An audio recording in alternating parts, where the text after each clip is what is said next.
Okay, everyone, welcome to the history class, the latest history class on John Joseph and the Modern Assyrians. Today, we're going to talk about a seminal work, a very important work on kind of the totality of Assyrian history, as viewed from the perspective of the late historian John Joseph. What did he say? What did he stand for? What were his admonitions to the Assyrians and to the world at large? But before we begin, I would like to ask a couple of questions from my dear assistants, Ms. Sarah Gau and Mr. Pierre Yonan. Sarah, John Joseph viewed the Assyrians as essentially members of a religious denomination and not so much as an ethnic group. How do you view your identity today, Sarah? As an Assyrian, as a Christian, a member of a particular Assyrian church, or do you completely separate the religious from the ethnic? And if you could answer within the perspective of John Joseph's book, and we will get to that, of course, in short order. Thank you, Robert, for the questions. Yes, John Joseph and his use of Nestorian, and basically saying that the name Assyrian is purely invented, right? But that sort of framing, which we kind of seen before, ultimately reduces Assyrians to a religious sect, and it undermines that legitimacy of our identity and its grounding in history, right? Personally, for me, being Assyrian is far more than belonging to a church. I can agree that Christianity is deeply tied to our heritage. I mean, you can kind of see it in our festivals today and our overall survival as a minority. But Assyrian identity is also rooted in, culture and our historical consciousness and things that were passed down each generation. So, I mean, his framing and his categorization is an interesting one. And I know that he emphasizes kind of that the ancient Assyrians essentially disappeared and then became absorbed by other peoples, things we've heard before. And we know that critics point out that there's no real proof that the Assyrian population vanished. I mean, I mentioned this in our first classes that people evolve, that's normal. I mean, take our language, for example. It's all natural.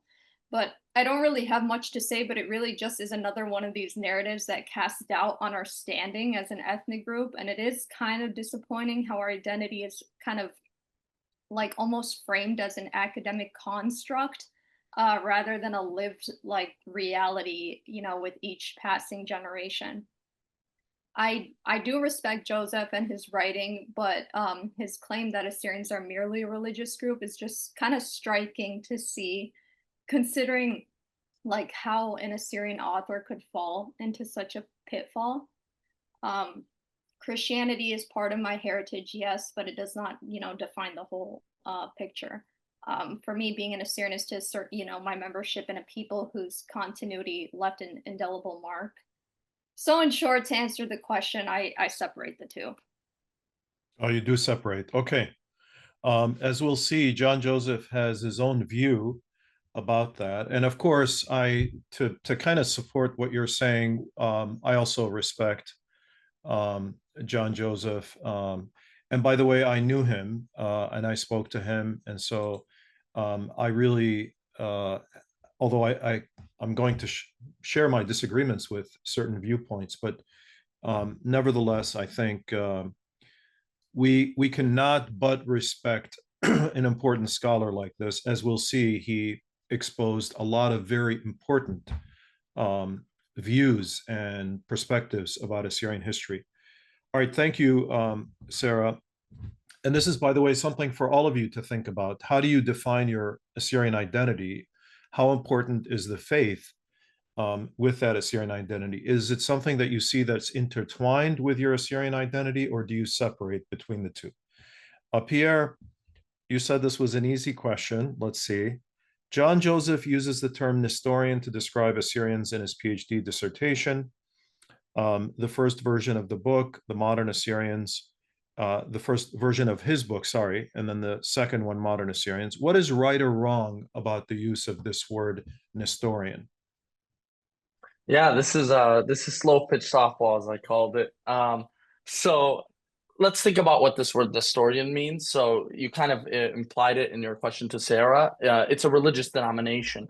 It refers to those who believe in the Nestorian heresy. So that in itself is wrong. We don't believe that Christ is two separate people. That's what the word carries that connotation of. Now, in reality, it also refers to venerating Nestorius as a saint. Nestorius was a Greek man who was the bishop of Constantinople in the early 5th century. Nestorius did not even believe in Nestorian heresy, or likely didn't. But the Church of the East accepted his Diophysite teaching, which he believed that Christ had two natures, which is the most common belief among Christians in the world today. So he was ahead of his time in that. But the Church of the East began being known as Nestorian because it accepted Nestorius, and in turn, just as Nestorius was viewed for accepting or for viewed as believing that Christ was two people, so was the Church of the East labeled with that. Though it actually carries no weight into how we applied ourselves. We do see that name in the 1800s and the 1700s. It's sometimes written when Western people are talking about us, but that's a name again that had been inherited from us interacting with other religious sects who were calling us Nestorians, and then we applied it into Surat as Nestornae. In reality, again, this is just purely a religious sect. So I think it's very, very, very silly to pretend that that's our ethnicity. There's no ethnicity based on a religion. That's not really how that works. Ethnicity is based off language, genetics, history, culture. Nestorianism doesn't really apply to that. There are people in India who would be classified as Nestorian. Does that make them part of our ethnic group? Of course not. How do I view this term when we're referred to it as, and what makes it correct and incorrect? I would say it's correct in the fact that we do venerate the Saint Nestorius at least in the Assyrian Church of the East. Syriac Orthodox people who are also members of the Assyrian nation, in my opinion and in the opinion of many, they would anathematize Nestorius, so they would not be a part of that. But John Joseph doesn't consider them to be part of the Assyrian nation to begin with. I think you could even go a little bit further when you say Chaldean Catholics do have an implicit veneration of Nestorius in their liturgy. They still have one of the liturgies of Modern Assyrians in their church to this day, despite being in a church that anathematizes Nestorius. That's a whole nother discussion. I think John Joseph attempts to limit what Assyrianness means to just purely those who were part of the non-uniate branch of the Church of the East, so the non-Catholics Church of the East, and it really ignores years of efforts from people in the Syriac Orthodox Church who really put forth a lot of early Assyrian nationalistic ideas, and it sort of does what Arabs kind of do to us when they divide us based on our religious denominations. Hence why typically only Church of the East members are referred to as Athuri or Asuri in Arabic, even though, obviously us in our mind, when we're using the word in our language, Suraya, Suraye, that refers to Syriac Orthodox adherents, Syriac Catholic adherents, Chaldean Catholics, and Church of the East adherents. So it's interesting that almost John Joseph has taken this lens to apply that simply only this group of Nestorians is the people who call themselves Assyrian, when in reality, if we look at history, we've seen people from all the different branches of the churches call themselves Assyrian. We've seen atheist people call themselves Assyrian because it's an ethnicity. It's not based on a religion. That I hope I answered the question enough there. Yes, you did, and I think I would have some follow-up questions, but I also want to give others the chance to think about it. So you highlighted the importance of faith or denominationalism within our people. It's something that we can't quite get away from. Everybody is part of a church or a denomination, and this is, of course, an important topic. And John Joseph, I think, well, we'll hear what he has to say about it, because he's been criticized fiercely by a lot of Assyrians. He's been disliked by a lot of Assyrians. And I remember as a child his name being mentioned while we were in Iraq, people would say like, oh, this Aturaya ibn Anhar, he was from Anhar, a particular town in Urmia, is saying, we are not Assyrians. How dare he? Who is this man who is coming out in the West and saying we're not Assyrian? So it was a shot heard around the world, this book of his, this PhD dissertation that later turned into a book and then later was revamped in the year 2000, which we're going to talk about. So this is really, how does it fit in telling the story of Assyria? We're also going to be discussing how we have told our own story. And we kind of begin with, from the Assyrian side, I should say, we begin with this very kind of critical view, but in the end, you decide whether it was critical or it's this particularly educated man's view of Assyrian history. All right, so who was John Joseph? He passed away exactly on the day he was born, September 1 of 2020. He was born in Iraq in 1923. He was the son of refugees from Urmia, from Iran.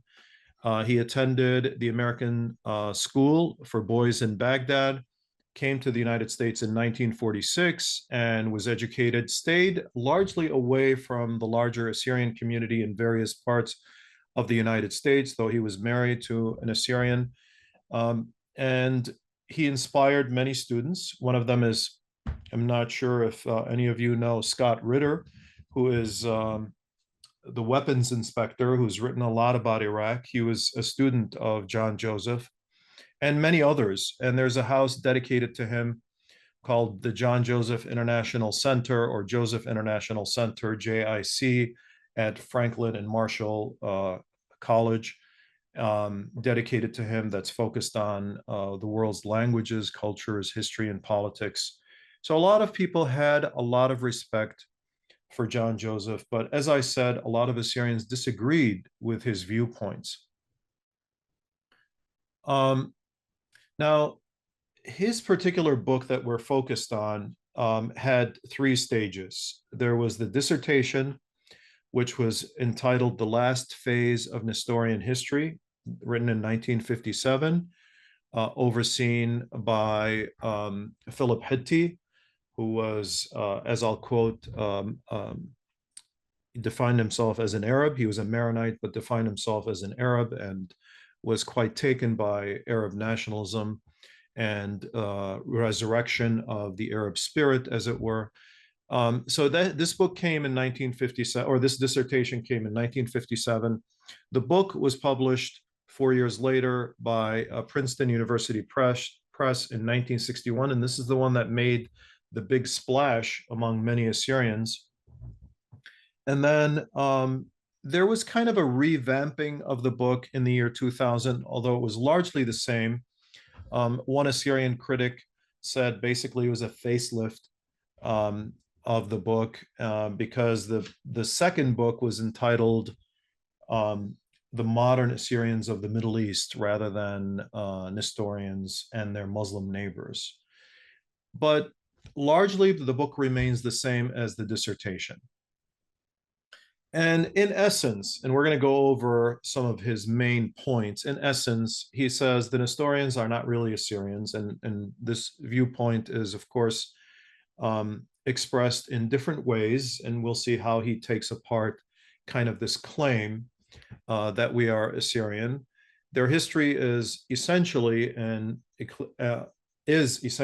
excuse me for the error here, ecclesiastic history. Okay, so it's the church history that kind of brought these people together. And these churches come together and they split, they go apart, but kind of the collection of people that are contained in them are really collected and pulled into this entity, this collectivity by a church.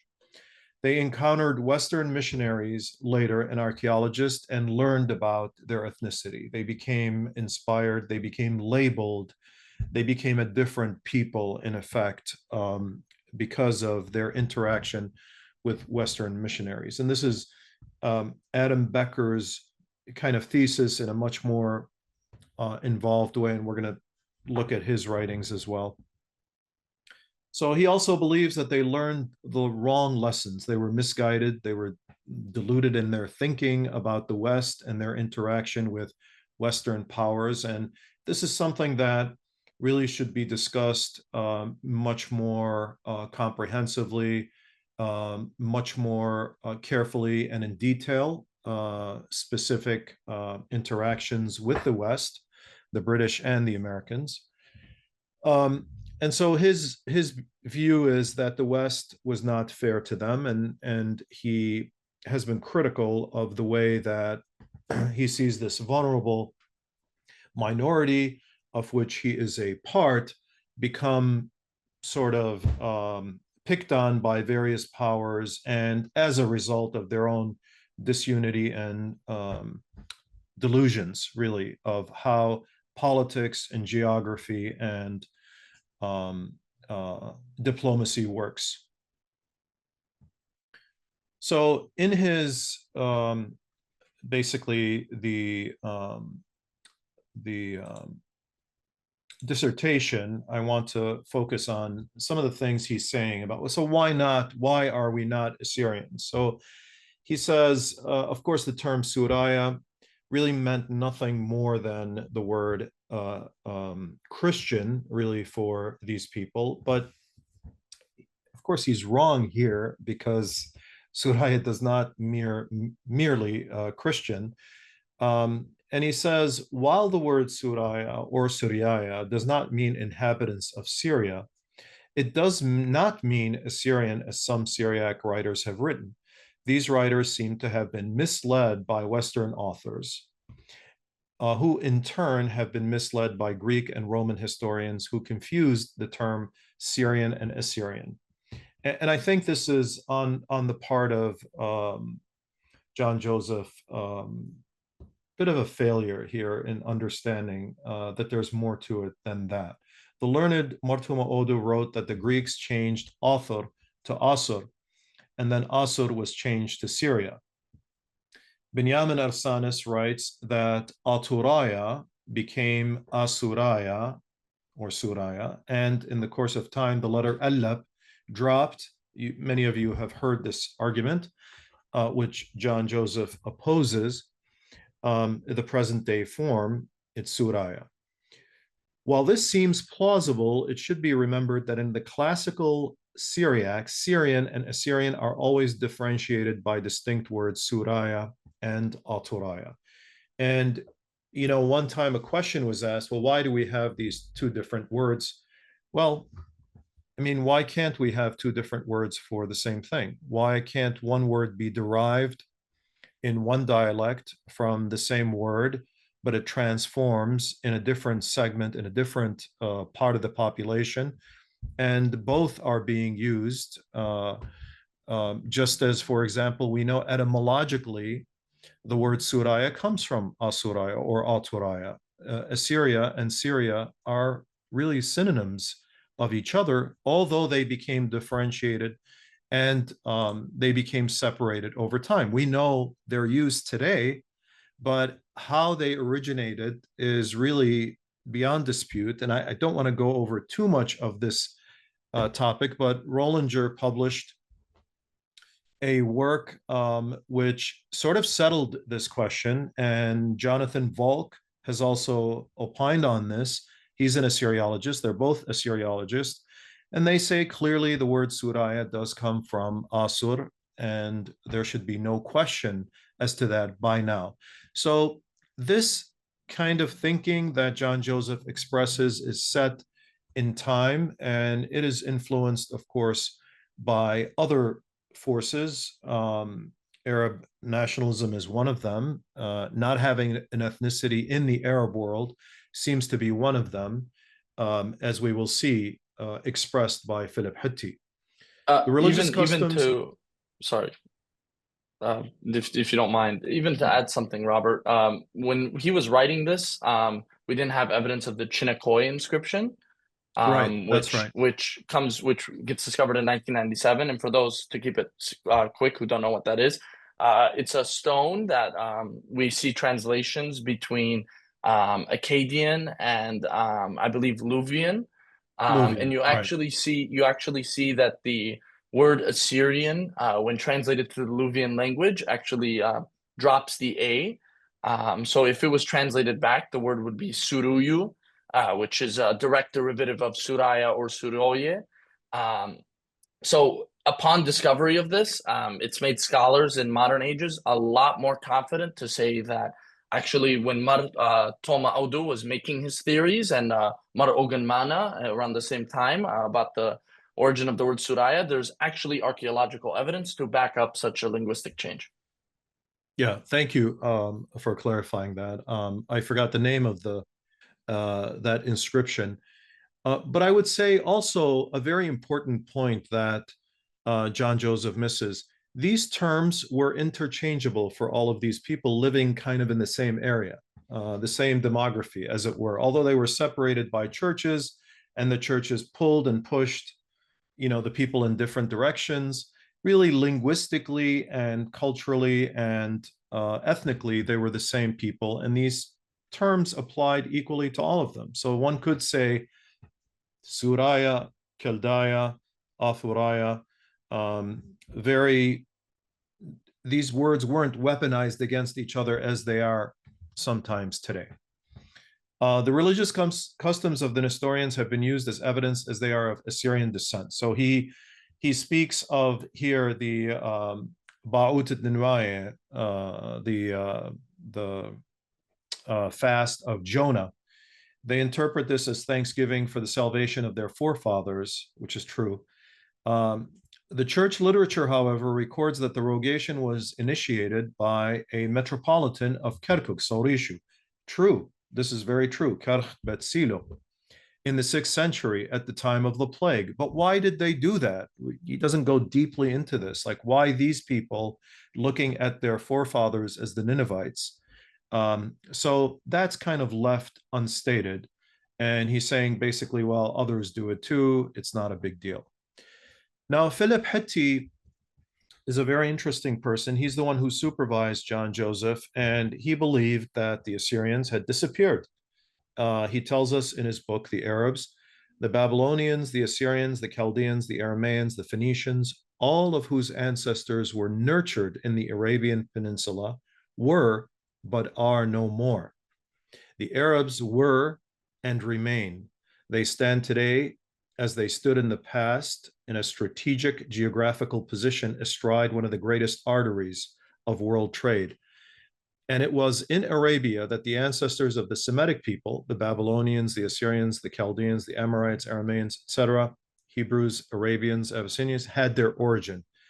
Here they lived at some time as one people. And of course, Philip Hitti says, and this is in the 1950s, it's sort of extraordinary. He says the only two Semitic peoples left are the Arabs and the Jews. And so, of course, you see the way he's expressing this. Now, this is not to say John Joseph fully agreed with Philip Hitti, but you could probably see the perhaps pressure, perhaps enticement, perhaps influence that Philip Hitti exerted on John Joseph and the way he thought. Certainly, we'll look more carefully at how John Joseph examined Assyrian history. Now, the study starts with an account of the names. He talks about the word Nestorian, and he says, look, this has been used, more historically than you think. The word Chaldean, which is erroneous, he says, Syrian, Aramaean, and Assyrian, and is particularly in the second book, he basically agrees with people like Michael Moroni in his book After Iraq, After the Muslim Conquest, in which he says the only people left were the Aramaeans in Iraq. So he says, he explains that kind of this illustrious name Assyrian came about really because the British discovered these artifacts, and there were these interactions with Western missionaries and archaeologists in the 19th century, and the link between Nestorians and ancient Assyrians was established. He also documents the critical role of the American diaspora, the Assyrian community, of which he was very critical, as we will discuss further, which led to the popularity of the Assyrian term between the two world wars, and in particular during the Paris Peace Conference. Joseph's account of the early and medieval history of the Church of the East is a condensed narrative. It's very good, actually, but it's condensed. More original are the chapters exploring the English and American missionary activity in the Hakkari districts of Kurdistan or southeastern Turkey, and Urmia, called Azerbaijan. Oftentimes, Joseph refers to Iran as Persia, which I think is a bit misleading, although it was a term used in the past. And he draws upon unpublished American missionary archives, and we're very thankful that he made those available to us, and we're much more cognizant now of the importance of those documents. He carefully reviews the maneuvers between Ottoman authorities, Russian agents, Kurdish tribal leaders, and the British even, and it shows that there's this intensifying pattern of disorder and incompetence, murder, and plunder that afflicted the region in the decades leading up to the First World War. Now, as far as modern Assyrians, he says very clearly in his book, in his latest version of the book, when the Assyrian excavations revealed the remains of Nineveh to the wondering eyes of the world, the Nestorians and their Chaldean brethren in the environs of ancient Assyrian capital attracted special attention, while the name Chaldeans was already appropriated by those Nestorians who had embraced Roman Catholicism or Catholicism. The illustrious twin name Assyrian was eventually adopted as a name for themselves, meaning those who were not Catholic. Now, there's a new section in the book which is different from the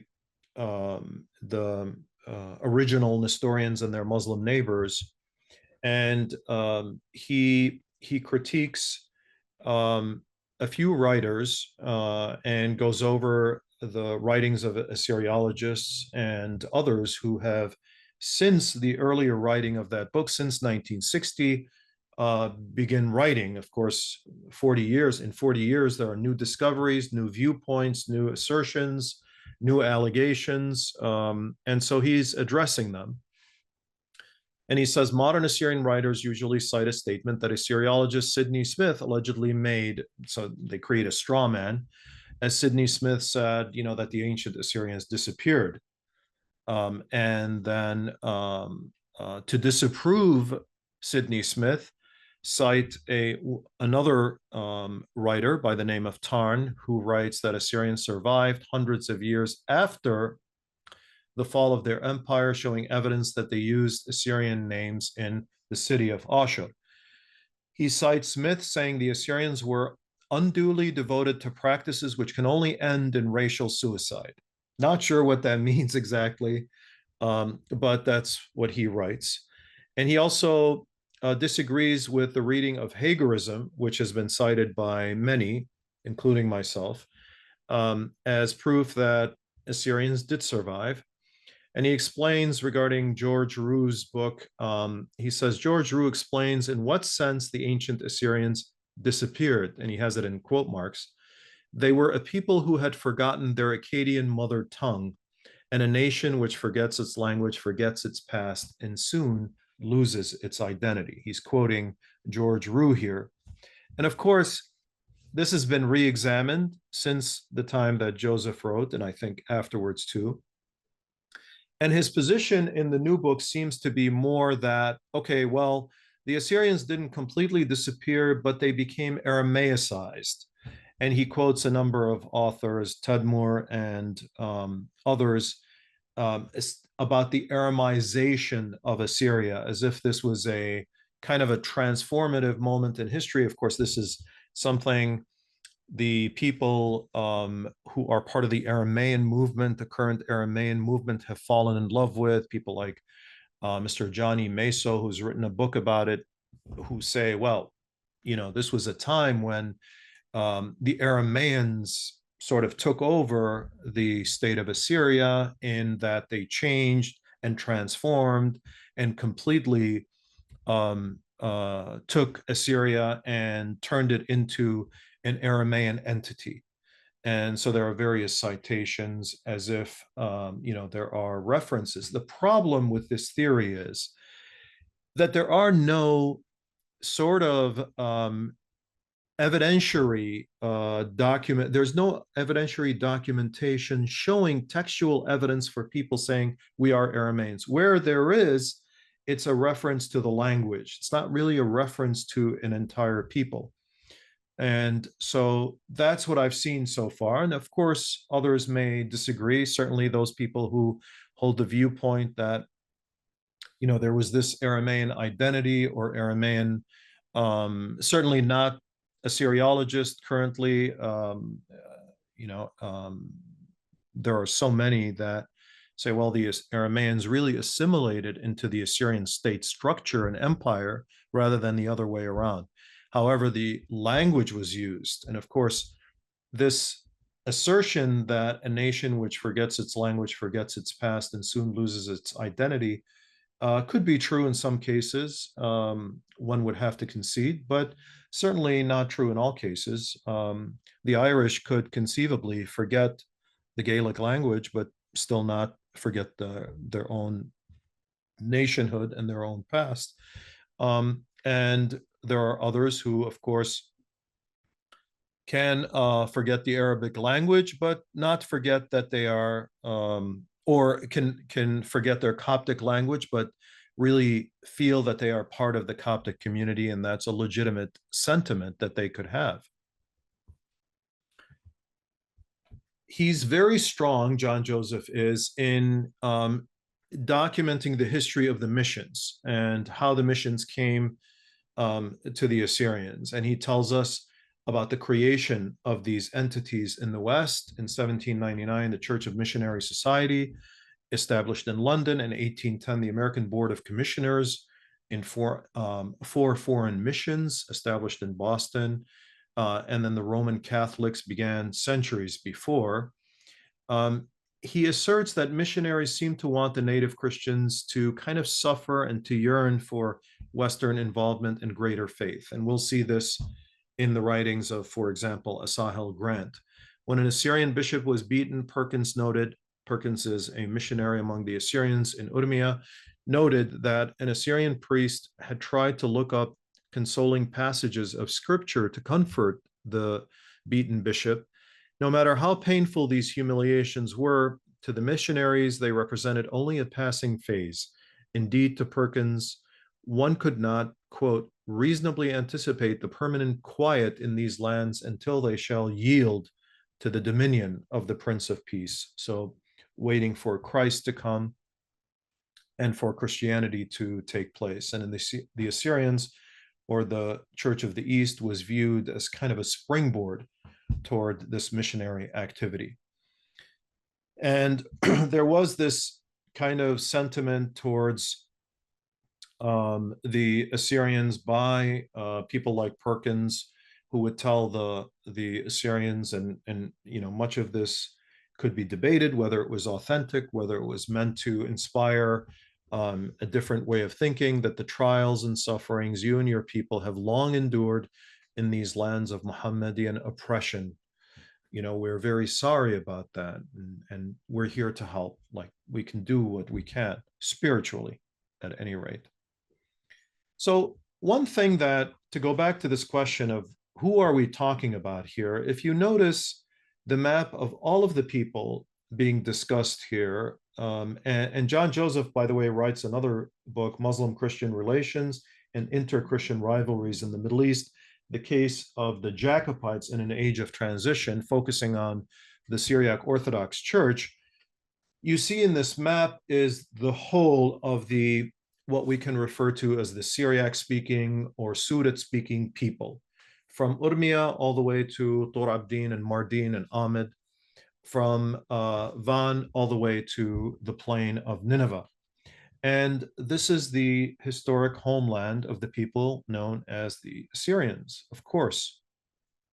But anyway, the idea here is that the people that are left over in this kind of a cultural bubble are somehow not really Assyrians, but they are members of a particular church and denomination.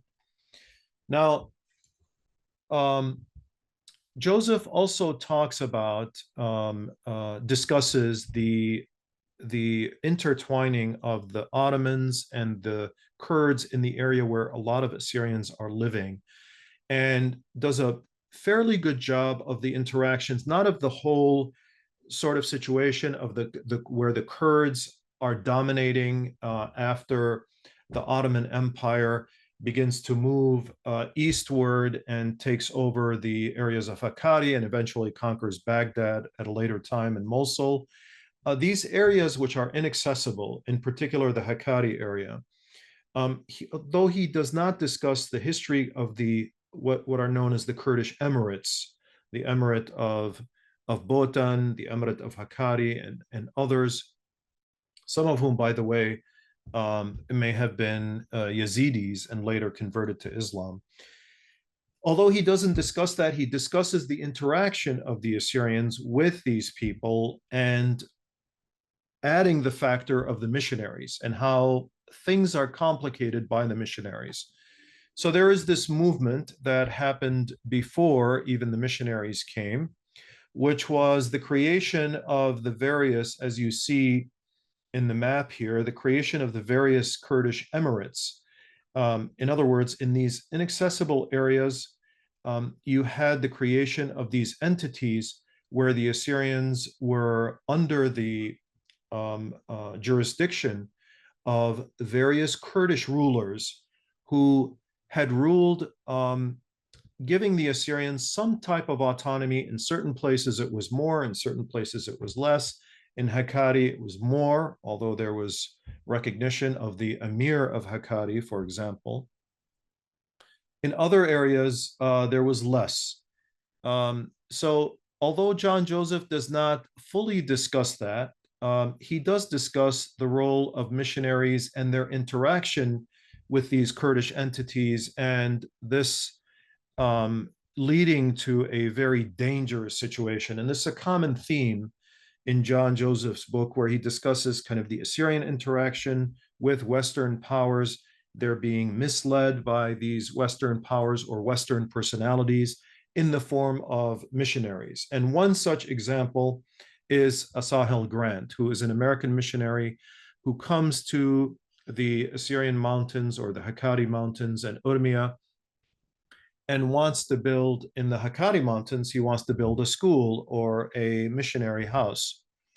And he wants to put it on a hilltop. And we had an opportunity to visit the Hakkari area and speculated where this particular building may have been.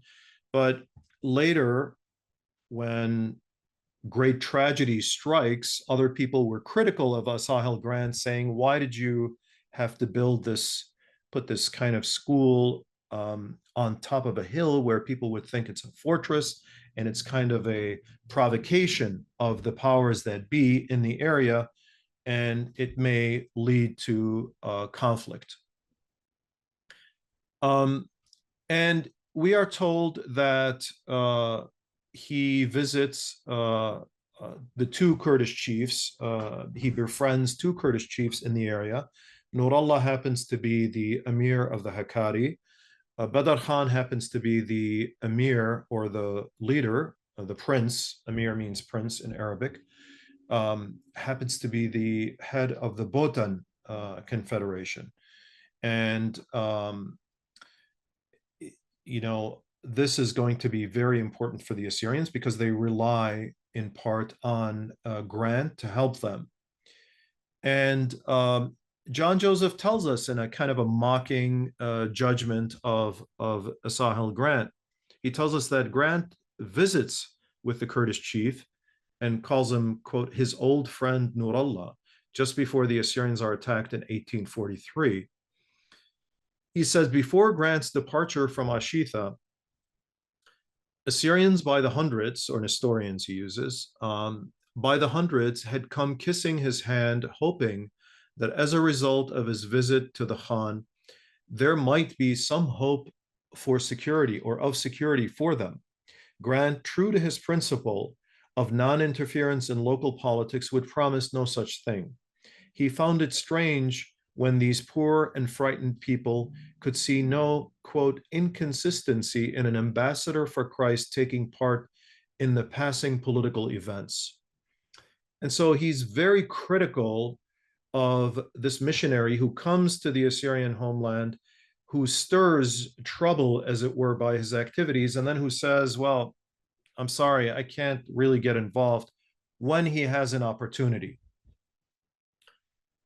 Joseph, in his book, discusses that Grant spent 10 days with the Kurds as they prepared their attacks on the Assyrians. Quote, the two chiefs had spoken, quote, by Grant, as freely to me on the subject as though I had been one of their own number, end of quote. Grant was relieved, Joseph tells us, however, by Badr Khan's assurance that, quote, our house and property would remain entirely safe. Remember how devastating this is, and remember how shocked Joseph is in writing this. He's saying, you know, they're about to attack these people that you came to serve, and your reaction is just make sure you leave our house alone, and we're fine with you. So he says that all the Assyrians who might take shelter, or Nestorians who might take shelter with me, should remain unmolested. Grant's reply regarding the asylum for Assyrians was that he would tell them about it, but, quote, but I could not advise them regarding its acceptance or rejections. And he says the Kurdish chiefs thought the doctor, quote, over scrupulous about non-interference. In other words, they told him, hey, you're kind of like acting strange here about, you know, not being involved in this. But he had assured them that missionary policy of interference did not go beyond, quote, the protection of our persons and labors. So this is just before the attack. And at this time, it's important to remember that the Assyrians were going through quite a reconsolidation of their powers. The Mar Shummun, Mar Orahum Shummun, at this time was trying to kind of claim, according to some writers, some powers that he did not have before. But I think what is really misunderstood is that this was a very transformative time for the Ottoman Empire. And as they were trying to centralize, like European powers, there was pressure, greater pressure placed on the Kurds who had these emirates in the Hakkari area. And so there was pressure coming from all sides. Mar Shummun is trying to get his people to listen to him. He's trying to, in essence, be closer to the Ottomans than to the Kurds. And so he's caught in between. Some of his own people, unfortunately, go to the side of the Kurds during a very difficult time. So this is a very, very difficult time for the Assyrians, and a difficult time for Mar Shummun, the leadership of the Assyrians, and the Assyrians are seemingly fragmented.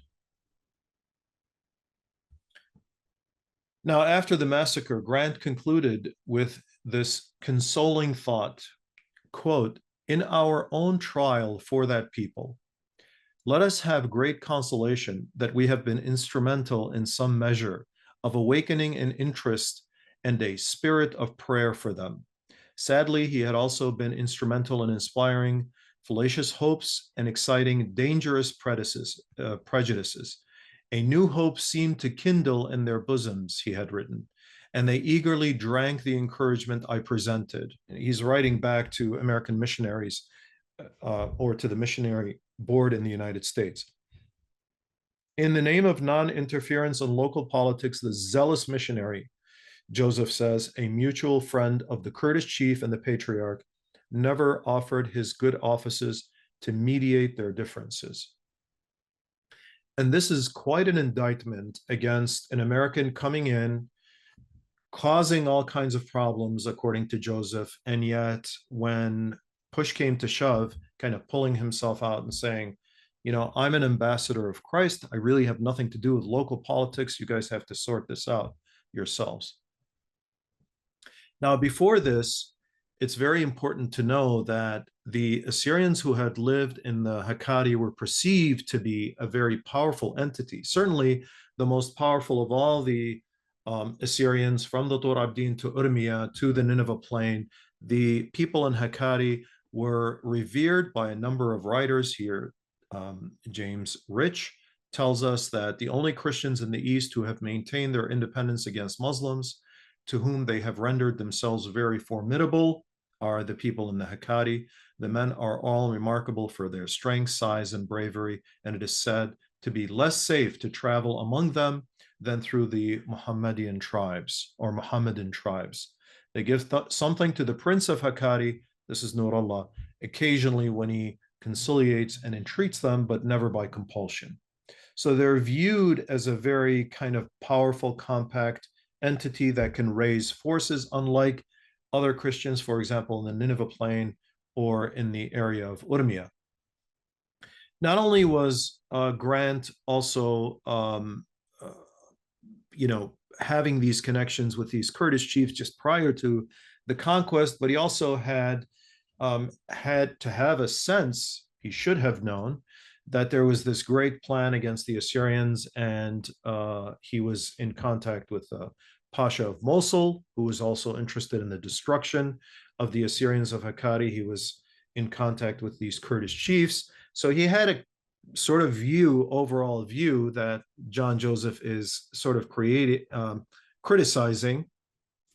This, of course, comes from Harold. This is not quoted in the book, but he says, I have this day learned from the Pasha of Mosul, from whose camp I have just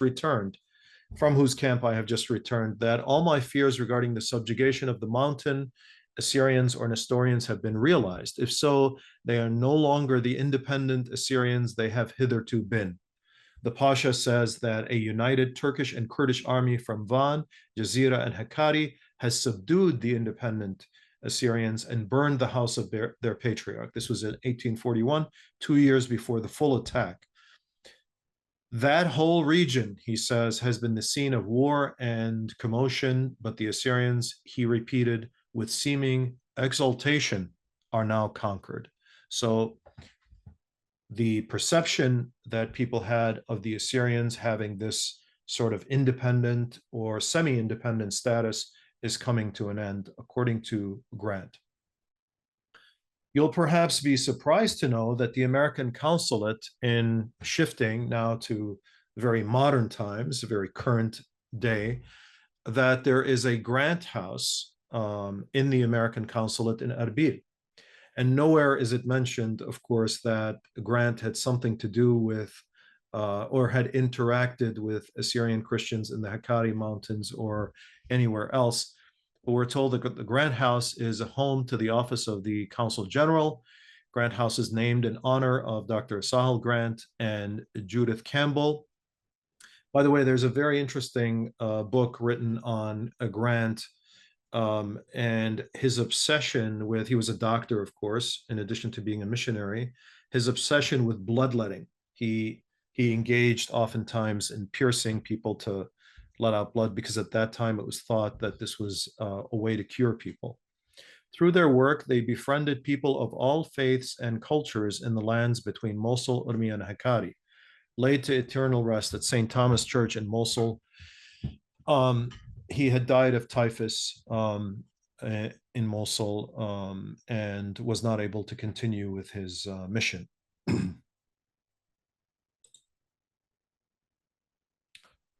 John Joseph also believes that the Assyrians were misguided when all of these things were happening. In addition to being sort of pulled and pushed by missionaries or misled, they were misguided themselves and were distracted, he tells us, from political and geographic realities of their situation, and encouraged to depend on fickle and uncertain foreign protection. Outarmed, I'm not sure he has the answer, and I'm not sure he's saying, although John Joseph later proposes perhaps assimilation into the larger culture in one way or another is the answer. Outarmed and outnumbered, the Assyrian tribes of the Hakkari gradually came to believe that the Turks were using the Kurds to exterminate them. So there's this, he tells us this kind of sense of paranoia on the part of the Assyrians, justified in large part. As Russian power is growing, Assyrian aspirations and power are sometimes growing. The hand of Russia is all powerful in Persia. Here Joseph is quoting William Ambrose Shedd of the great Shedd family that came and remained with the Assyrians and died with the Assyrians. Assyrians believed in the missions as forerunners of a great political transformation. So they were thinking, although sometimes missionaries would make the statement that, hey, look, we're kind of a Christian effort here. This is not really a political effort that we're pushing. The Assyrians nevertheless perceived this to be sort of the beginning of something coming that was possibly very important for the Assyrian people. There was progress. Of course, John Joseph documents this progress in his book. With religious and secular education, he tells us change was taking place among Assyrians, in particular those of Urmia. With the division of the community into various denominations, the Assyrians learned to appreciate their language and heritage. And this is written about. I have written about this in a great deal in my master's thesis and also in an article. Immigration increased. This was the unfortunate part of interacting with the West because there were opportunities opening in the West. By 1910, Russia had 8 battalions stationed in Urmia. Of course, this could lead to, in Urmia and other towns, I should say, this could lead to a great deal of hope on the part of the Assyrians, and the Assyrians make pleas to Russia from the Hakkari, just as their brethren had done in Urmia.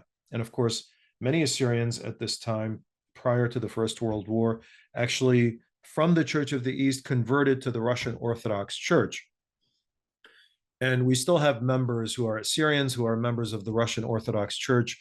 We have several years ago, there was the head of the Russian Orthodox committee of the church who was an Assyrian.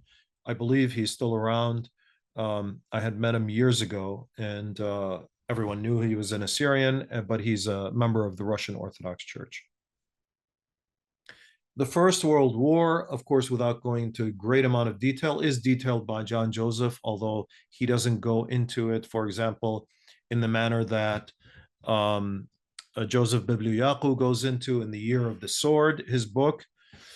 Assyrians flee Hakkari and head to Urmia. Of course, everyone knows kind of the story. They actually head to different directions. Some head to the north to seek shelter in Russian-controlled territories, others towards Urmia, and still others possibly in different directions. He tells us that at this time we already noticed the national self-consciousness among Assyrians gradually developed as a result of the missionary focus on them and the interference of the Western powers in their behalf. And this is something that, again, Adam Becker discusses in his book in a great amount of detail. These Christians' nascent nationalistic feelings were intensified, he tells us, by their latent sense of insecurity. A people traumatized by the terrible times they had just passed through were susceptible to movements that promised cohesion and backing. So the Assyrians, feeling scared, feeling neglected on the one hand, but feeling perhaps there is a chance that something could be done for them, were susceptible to these nationalistic movements, he tells us. The disunity and inability of the Assyrians, of course, he also highlights this, combined with deceptive maneuvers of Western powers, leads to disaster. Here he blames the British a great deal. And this, in this review by Joel Thomas Walker, he says Joseph's account reveals how precarious, the book kind of ends on this note, the Assyrians' position has always been within the nation state of Iraq from its inception in 1932 down to the Gulf War of 1991. The final chapter describes the shifting strategies of Christian missionary outreach in the 20th century and the growth of the Assyrian diaspora community in America. It also chronicles the awful tale of scandal, schism, and even assassination that has plagued the patriarchate of the Church of the East over the past 3 decades. And this is in reference to the assassination of Mar'i Shumun. John Joseph does not have much hope for the strengthening of the Assyrians in the Middle East. In fact, he feels that their existence is coming to an end. And he blames Britain in large part for the kind of the avalanche of disasters that was set into motion. He tells us that in the creation of the state of Iraq, when it became clear that the future of the Assyrians would have to be assimilation within the frontiers of Iraq, the British, contrary to their own advice to the Mandates Commission in the earlier 30s, instead of pursuing a policy that held out hope for such an assimilation, persuaded a large body of the warlike Assyrian mountaineers to enroll as mercenary troops for the suppression of local revolts and the safeguarding of the resented British air bases in Iraq, such as, for example, the case was with Habbaniya. And when Habbaniya was attacked in the 1940s, of course, Assyrians helped to defend it.